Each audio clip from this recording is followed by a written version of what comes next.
Welcome, my friends and enemies. Glad you are here. I am your friendly High Inquisitor Doman. And we have a quite unfriendly group of people we have to talk about. Very intolerant and very bigoted, surprisingly. Okay, maybe not that surprisingly, considering the brain cells they have.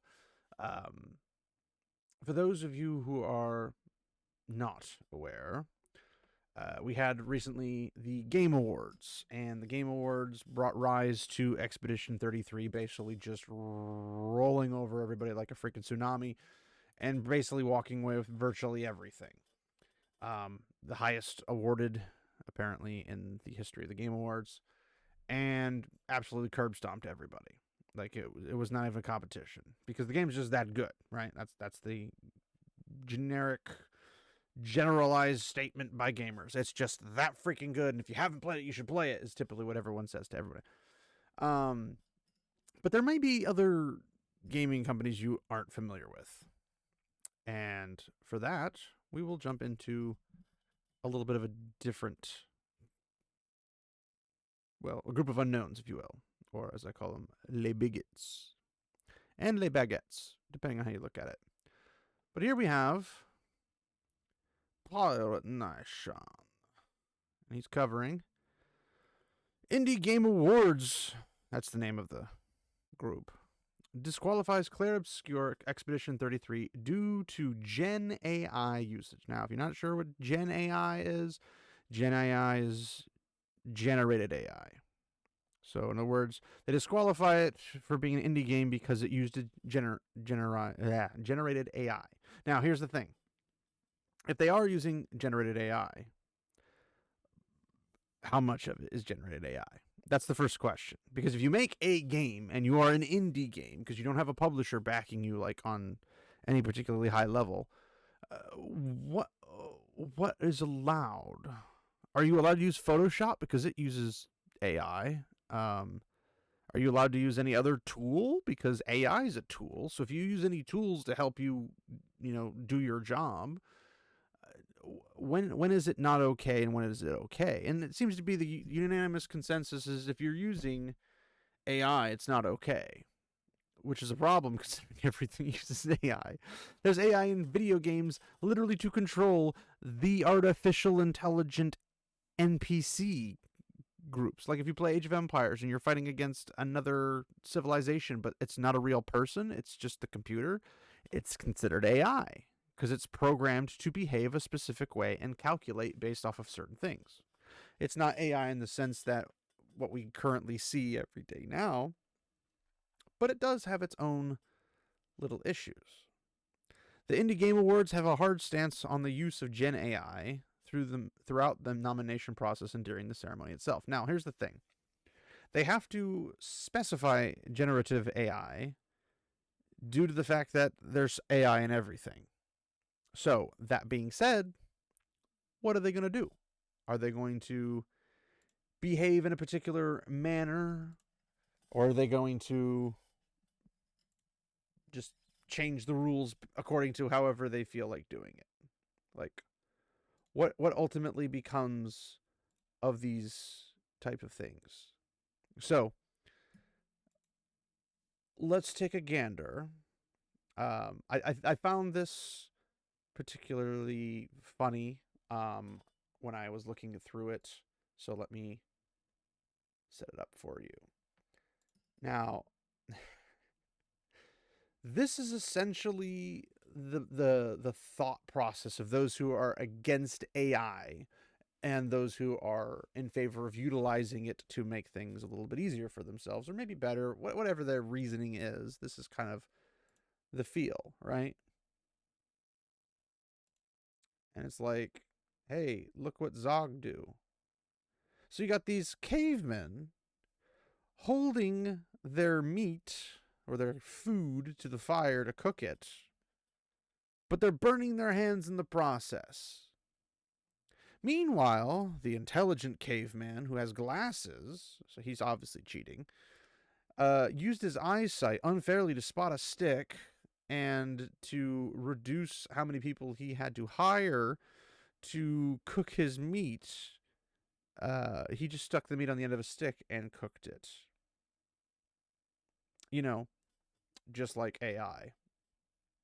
So one group over here is making their life difficult, more expensive, and they can't afford to produce the game for a reasonable cost, or anything they produce, whether it's a game, book, whatever. Just some things are going to be good, some things are going to be bad, and you base them off of those. You don't base them on the fact that they used AI. If somebody has to control the AI to use it, it's not like AI is just out in the ether randomly producing random things saying, oh, I don't know, gosh, guys, like, I'm just going to pump out this random album for no reason whatsoever. No, somebody's always behind it trying to do it. Now, there's those who put zero effort, and it's usually slop because it's zero effort. Then there are people who put hours and hours, if not weeks and months, into something. It's usually not slop. Because I can see people who draw things manually, and they spend years drawing this one thing, and it comes out and it looks just terrible. That's just the nature of things. It can be that way. But then you have people who are like, well, you know, if you don't hire the person who does bad art over the AI that won't do bad art, because you actually have the artist or somebody putting the prompts in to do it as accurately as possible or as high quality as possible, and then they probably do some, touch-ups through Photoshop with has AI, or with some other computer program which probably already has AI, and they're utilizing this to make it look the best it could possibly look. Now, out of those two, you can choose to slop a human art one if you want to, or you can choose to use the pretty decent AI one. But that's not even the point here. Because the point isn't that you have this group of cavemen that are trying to argue, so to speak, that their particular art is the preferred one. So what we're going to do is we're going to look at why the Indie Game Awards did this. Why did they do this? It's for a retarded reason. It usually is. So, let's jump into it. Indie Game Awards disqualifies Claire Obscure Expedition 33 due to generative AI usage.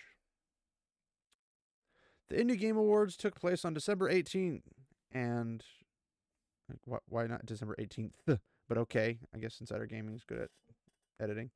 And as many could assume, Claire Obscure Expedition 33 took home the awards for Game of the Year and Debut Game.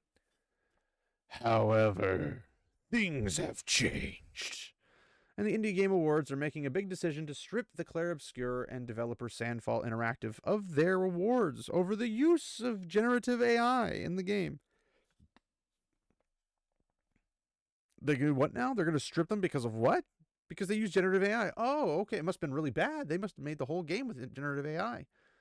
In an announcement made on Saturday afternoon, 6-1 Indie, the creators of the show, said that its removal comes after the discovery after voting was done and the show was recorded.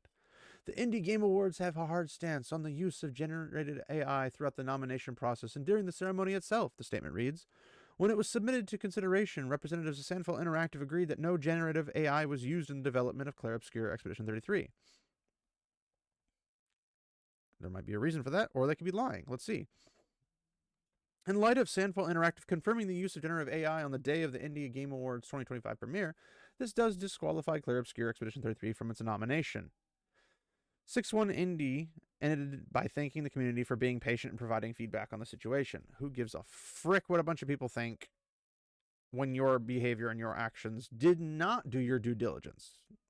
The organizational team behind the ceremony is a small crew with big ambitions, and the Indie Game Awards can only grow with your help and support. They said, we already can't wait for the 2026 ceremony. Of course you can't, because it's all you got. With Claire Obscure's disqualification, the awards will now go to the runner-ups. That means the award for debut game goes to Sorry We're Closed, while Game of the Year now goes to the Blueprints. Goes to Blueprints. I think it's the Blueprints, but okay. What do you think of Claire Obscure Expedition 33 being disqualified and having their awards stripped at the Indie Game Awards due to generative AI? Leave your thoughts down below. Blah, blah, blah, blah.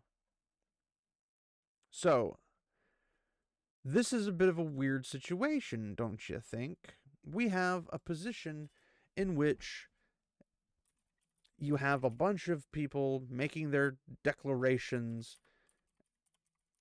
and more or less claiming that something took place, and their reasoning is Sandval Interactive did in fact use generative AI. Right? That was the confirmed. It was confirmed that this happened, right? But what actually was used? So there was this little bit of a weird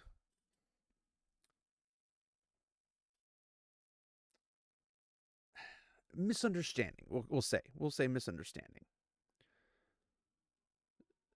So according to this, they optimized resources. So Francois Amélie says we use some AI, but not much. The key is that we were very clear about what we wanted to do and what to invest in. Investing is a key word, and it's a very important keyword. Because if you're a business and you're investing resources into something, you need to make sure that you're not just blowing all your resources and having no resources left to finish your project.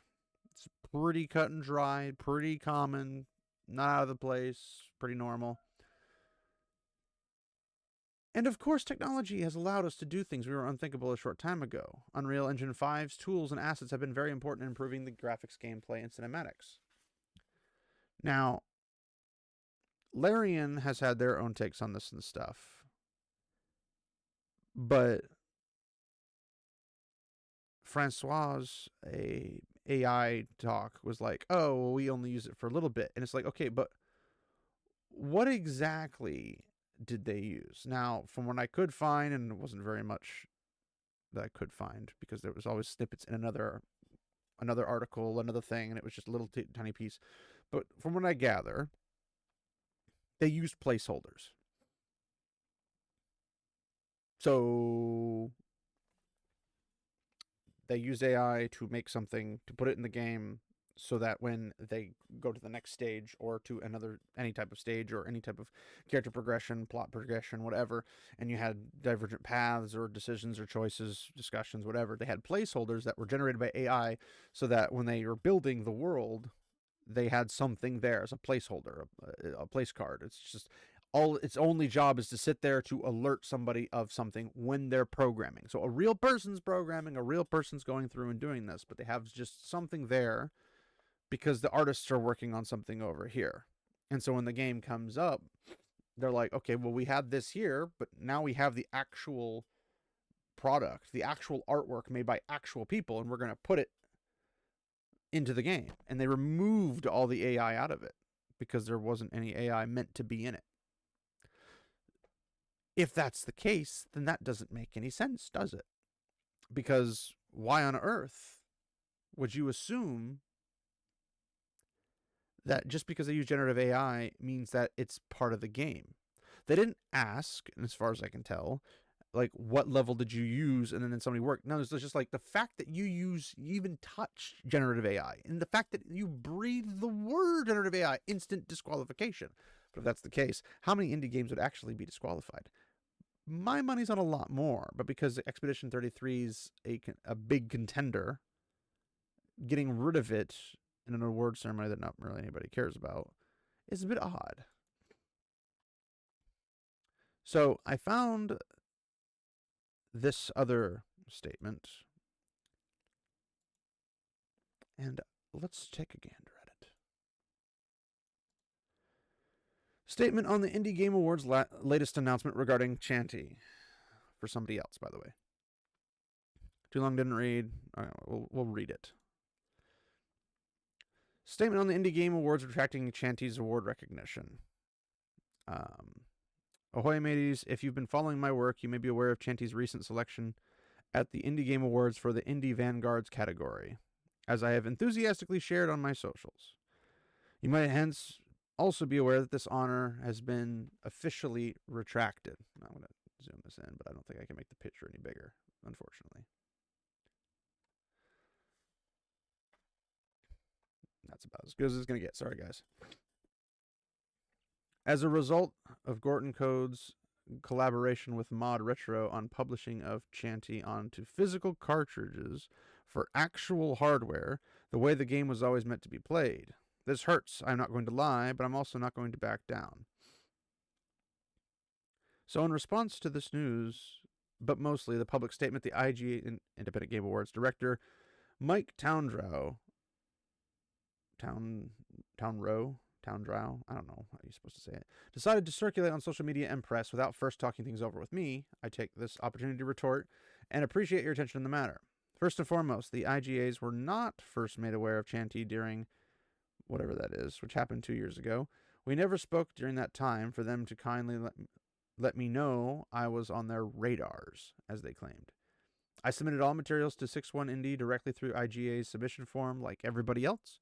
Hence, my game was not discovered, as implied in Mike's video, as I literally presented my game to the IGAs for award consideration using a submission form where I have never hidden the fact that Mod Retro was the game's publisher. In fact, I even linked on the submission form to the game's page on the Mod Retro website for the same link the IGAs redirected anyone clicking on Chanty during the brief period the game was featured on indiegameawards.cc.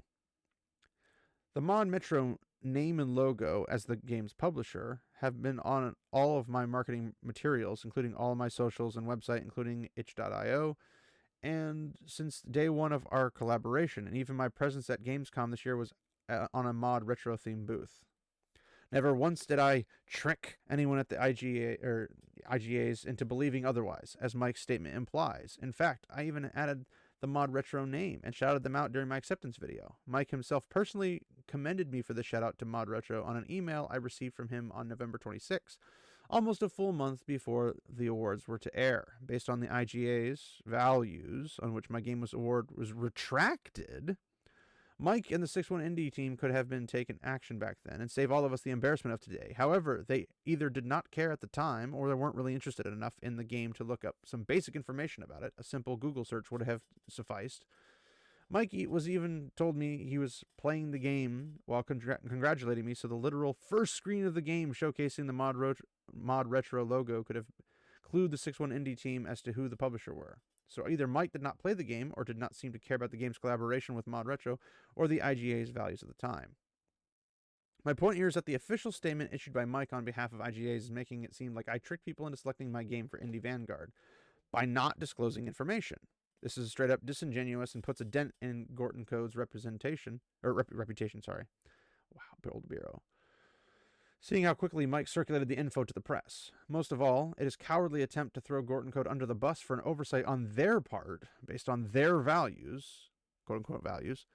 I'll keep repeating. Also, based on IGA's official documentation, the award was selected by a jury and not Mike himself, or any single person. So literally everyone on the IGA side knew, i.e. it wasn't made aware one day after the show premiered, that the game was being published by Mod Retro.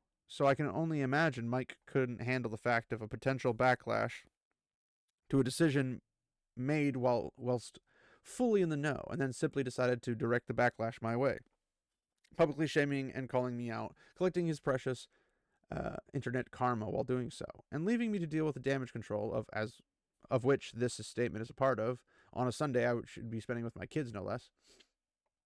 The fact a solo indie dev is thrown under the bus like that is even more outrageous when considering that not long ago the IGA's team were on the receiving end of backlash and negative comments, to which I personally reached out to Mike and expressed my sympathy and support. It is beyond comprehension and frankly disgusting to think Mike would then resort to the same tactic of public shaming and letting an angry mob loose on the comment section of his Blue Sky social media post, the official way of retracting my award. As long as 61Indie looks like its morally superior actor in this, the public shaming and tolerance for hate on their social media can be justified, I guess. Apart from the virtue signaling, Mike and 61Indie keep evangelizing their support for indies, helping indie devs grow and making stuff happen for indies through their showcases and shows, even going as far as claiming they are protecting other nominees, winners, judges, and sponsors from, well, me, regardless of how they reword their statement.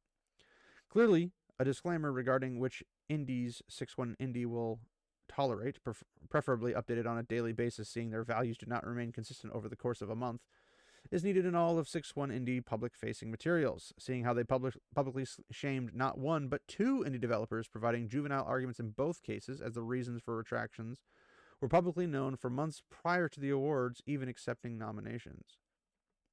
Had I not been a part of this debacle already, I'd seriously considered any associated with 6-1 after it. Or reconsider. I'd seriously consider any association with 6-1 Indie after it.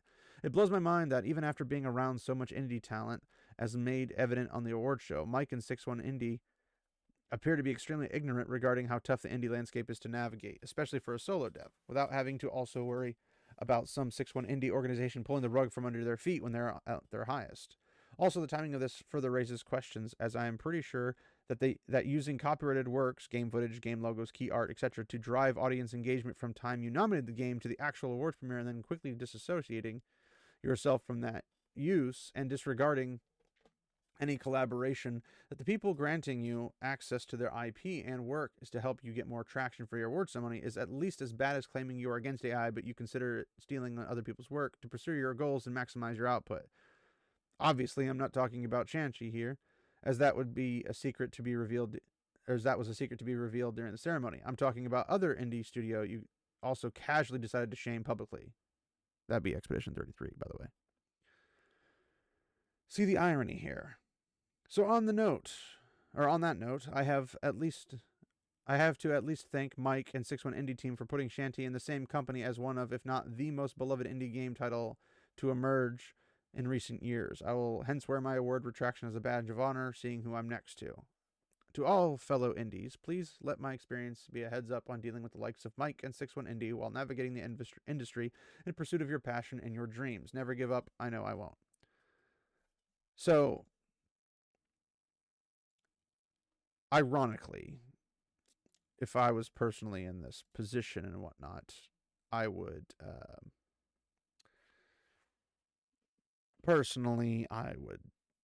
give them everything for the submission and then at the last moment retract it all so they have nothing for the recording.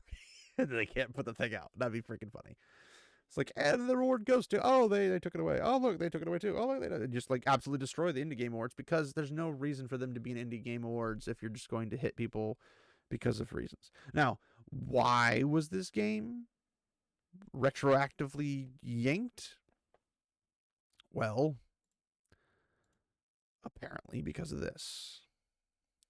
The Indie Game Awards have gone cancel crazy. First Expedition 33 and now this. They just revoked another award because the game is published or sponsored by Mod Retro. Mod Retro is founded by Palmer Luckey, and that's problematic because he has supported Trump in the past and is the CEO of Anduril, the defense company. IGA calls Mod Retro horrid and disgusting. And this shows how quickly disintegrating into a virtue signaling mess. So, for those of you who were not aware, now you know. But it's this strange position to take. Now, we're going to take a gander at the Indie Game Awards and see who these people really are. Because apparently this is I think their second awards. So they had one last year and they have this year. So who are these people? Well, here's their website. The Indie Game Awards. Woo! Blueprints. Don't know what it is. I've heard about Peak. Indie Vanguard, class of 2025. Maddie Thorson, the Mohammed Fahmy Storyteller Award. I don't know what that means, but good for you, I suppose. Game Devs of Color, Industry Impact Award. I mean, sure, you can be racist too, I suppose. I thought that wasn't supposed to be acceptable, but I guess you can be. Community picks. Yeah, pretty much all of these are already, Oh, look, presenters. Okay. All right. Okay. Yeah. Okay. You thinking not to? Oh, okay. Well, checks out. Oh, look at that. Oh, look at that. Oh, look, representing women-led games. Oh no, Latin American games. Oh wow, there's a lot of. Oh goodness gracious, Southeast Asian games. What? These are a lot of strange terms to use. Oh, Black Voices. Accessibility. There's something that's able, but it's not access. More Southeast Asian games, a bunch of companies. Okay, I'm sorry. If you keep wearing these glasses, you don't look cool. You don't look fly. You don't look intelligent. You look like you just have a massive face with massive eyes and no nose. I suppose if you have a really big nose, it's a compliment, but don't do that. No, it just doesn't look good. More Southeast Asian games and a bunch of others. Oh, look, the jury. Black voices in gaming. Able to play. I'm assuming it's a game accessibility thing. Dames for games. Okay. I mean, it's one thing to say like we're girls that are for gaming. That's one thing than being like only women are available or allowed to post here or whatever. Those are two different things. I don't know anything about them, so maybe they're perfectly fine. Game Informer.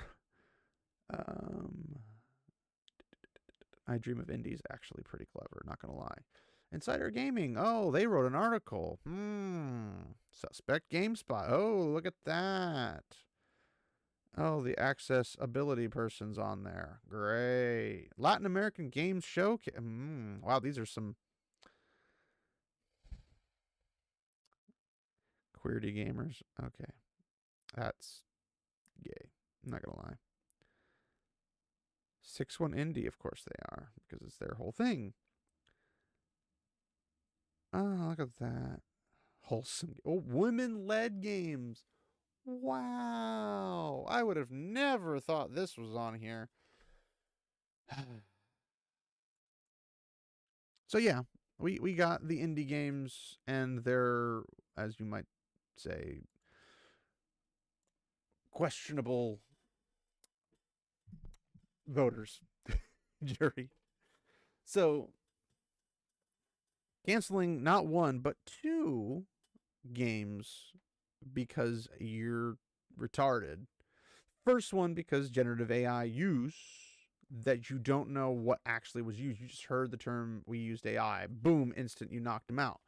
Second one because they went through Mod Retro, which is a company that you don't like because you disagree with the political aspect of, I guess, the person who runs it, whether it be the founder or current CEO or whatever the case might be. Like, that's not a very good reason to do that, because if you were to say do that, I don't know, women gamers or black voice gamers or something like that, that would be seen as discriminatory. But not if you do it against somebody who you disagree with from a political standpoint or otherwise. But I'm not saying you have to agree with them, but I'm saying that's a pretty bad reason to cancel that because you don't like something like that. So I don't know why this thing exists, other than the Game Awards have been around. They started their thing up. You got Stuttering Craig has his Game Awards, the real Game Awards, that started up a couple years ago. Like, it's just because these things are starting up and different people are now be like, well, I can make Game Awards. Oh, we're gonna do it specifically towards indies, which I don't have a problem with indies having a Game Award. I have a problem with the guys running the thing being idiots. And because of that, there's no reason to have them be it like be a thing, I guess. Like for anybody to give a crap about them. There's no real reason to give a crap about them. But the fact that they're doing this to people because I don't like who you are associated with, or I don't like, it's like, this is a person who made a game and they went to a place that let them publish it. Whoopity doo. Were you going to publish it? Did you offer to publish it? Did you approach them to publish it? No. So there's no way for them to go to alternative options. Maybe they like the people they publish it with. Maybe they don't care about the person they publish it with. They just did because that's what they did. But you attacking the person who did it specifically because of that is kind of a dick move. So taking somebody out because they have generative AI is like you're just waiting for an excuse to yank them, but you use them to pull people to your awards, and then you use them again to virtue signal, and then you cancel somebody else and use them to virtue signal. So it's this. It's this two-timingness. It's this stupid, useless nonsense. And I don't get it. I don't like it. But it exists. But it shouldn't, if I'm frank about it.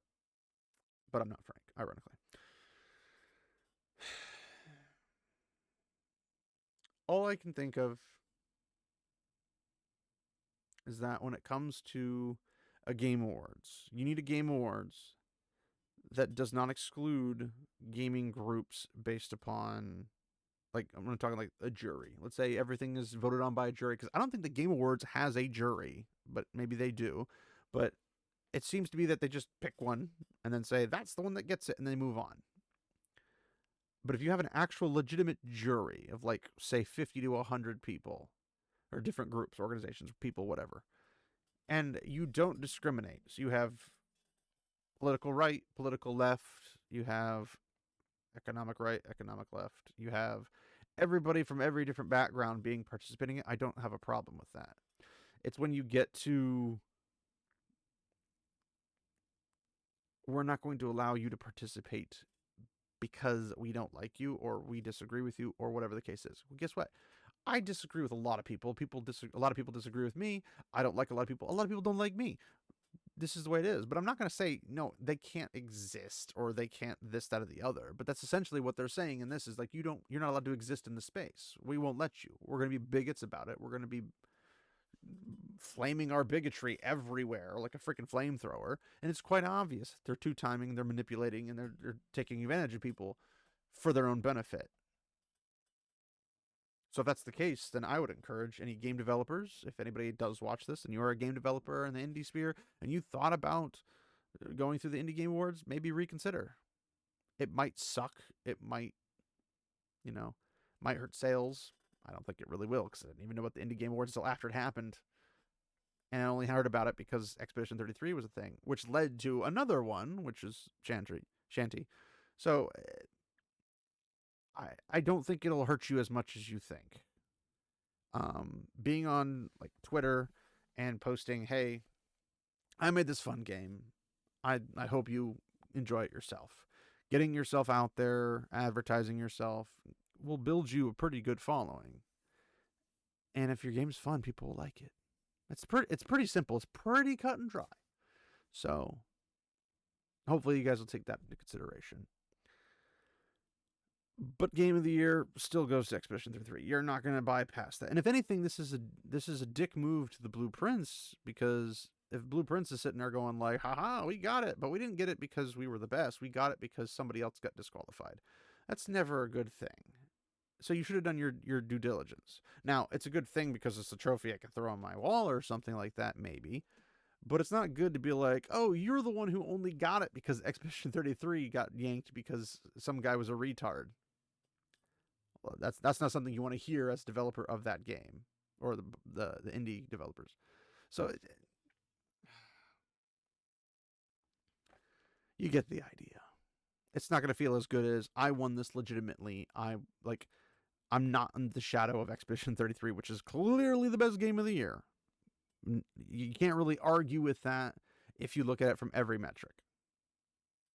And if you want to argue with it, go play it and then come back and say it's not worth the game of the year and give me a reason as to why. Sorry, that's how you should do things to begin with. So I don't know. We'll see what happens. Probably nothing will happen from this. Nobody will do anything, and we'll just be circling the wagons again next year to just have another Indie Game Awards that no one's going to know about and no one's going to care about. Despite some of those games being actually good, like a Dave the Diver, I'm pretty sure was a very popular indie game. And Peak, I've heard some things about. I don't know too much about it myself, but I've heard people talk about it, and it's good things. So check out those games. Go to the Indie Games Awards site and see what were nominated and support what you think you would enjoy. Like, I'm not going to tell you not to go there, not to do anything. I'm just saying, hey, if you're a developer, maybe consider sitting out the Indie Game Awards, because they're going to throw you under the bus if you just eat the wrong sandwich. But they don't care about you. They're going to use you. Now, you're using them too for a platform, but they're going to throw dirt at you if they don't like you. So enter at your own risk, I guess. So, well, thanks everybody for sticking around, and hopefully this video wasn't too long for most people. I try to keep it short, but there's a lot to go through. Check the description below if you would like to follow me on socials. I got Twitter/X. I've got Discord, which is where I use the most often, and I have critic lists if you would like to follow me there. I don't do a whole lot of video reviews because I don't have time to watch a lot of videos, but when video games come out and I can do reviews on those, I will be putting out a mass butt ton of those. So be prepared for that. Also, the more people that go to critic lists and support critic lists, the faster we can grow critic lists and get the video game reviews. So look forward to that.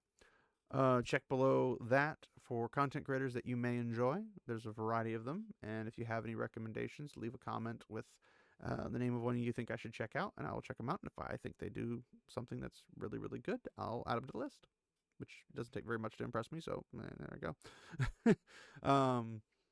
I don't know if that's an insult to them or to me, but also check out below that the businesses that typically support our corner of the internets and interwebs. So see if that's something you are into. Also, if you could do me a solid and like, comment, subscribe, and most importantly, share the video. That helps a lot. I'd like to get to 500 subscribers before the end of 2026. We'll see how that works. I can definitely say there are plenty of really good YouTubers, and I am definitely not on the high tier of that. So I don't blame people for not subscribing, but I want to be entertaining, and I try to be entertaining. Also, I'm weird, so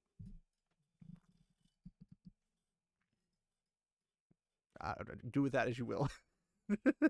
But yeah, check out the Discord. You get all the memes. You get access to live stream times and stuff. I mean, they're all at the same time, so it's not like you're going to miss out necessarily. But you'll get notifications through Discord if that's what you're interested in. And also access to Lord of the Rings Battle for Middle-earth RTS trilogy that was remade from Abandonware, and it looks snazzy. It's fun to play, and it's Lord of the Rings, so that's the best part. Also, you can vote on things that I do on live stream, and what games you want to see me play versus games I have versus games I don't have. I constantly get new games, so new things can potentially get added to the list. Some games I'll play off stream because I have way too many games to spend, a couple nights a week live streaming them. So we're currently going through some Lord of the Rings Game Boy Advance games. Gotten through most of them, if I recall correctly. So I think we're on our last Game Boy Advance game before switching to the Lord of the Rings console variations. So check that out, and love to see your guys' comments down below, like all that fun stuff, and subscribe. Thanks everybody for sticking around, and remember, my friends, walk in the light.